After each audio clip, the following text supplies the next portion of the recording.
দেশের পোশাক শিল্পে উৎপাদন খরচ বেড়েছে অন্তত ২০%। এমন তথ্য জানিয়েছে Bangladesh knitwear manufacturers and exporters association BKMEA. সংগঠনটি বলছে, জ্বালানি সংকট আর লোডশেডিংয়ে কারখানা চালাতে হিমশিম খেতে হচ্ছে ব্যবসায়ীদের।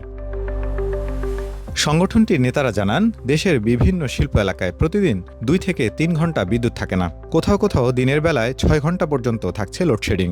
এতে ব্যাহত হচ্ছে উৎপাদন। প্রতিটি কারখানা সাধারণত দিনে ১০ ঘন্টা চালু থাকে, কিন্তু বিদ্যুৎ না থাকলে সেই সময়ের বড় অংশই বিফলে যায়। বহুমুখী সংকটে অনেক কারখানা চলছে এখন অর্ধেক সক্ষমতায়। এর প্রভাবে উৎপাদন কমছে রপ্তানিও। সংশ্লিষ্টরা জানান, পূর্ণ সক্ষমতায় কাজ করতে পারলে এ খাতে রপ্তানি আয় বছরে $৫০ বিলিয়ন ছাড়াতে পারত।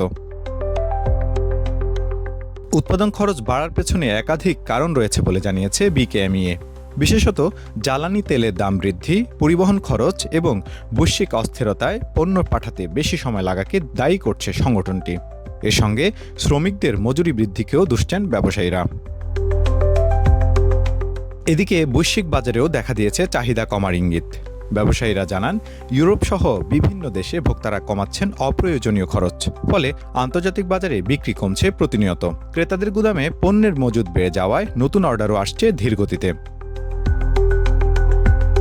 খাত সংশ্লিষ্টরা বলছেন, জ্বালানি সরবরাহ স্বাভাবিক করা, উৎপাদন খরচ নিয়ন্ত্রণ এবং আন্তর্জাতিক বাজারে ন্যায্য মূল্য নিশ্চিত করা এখন সময়ের দাবি। নইলে দেশের প্রধান রপ্তানি খাত আরও বড় চ্যালেঞ্জের মুখে পড়তে পারে। তারেক হোসেন, বাংলা নিউজ।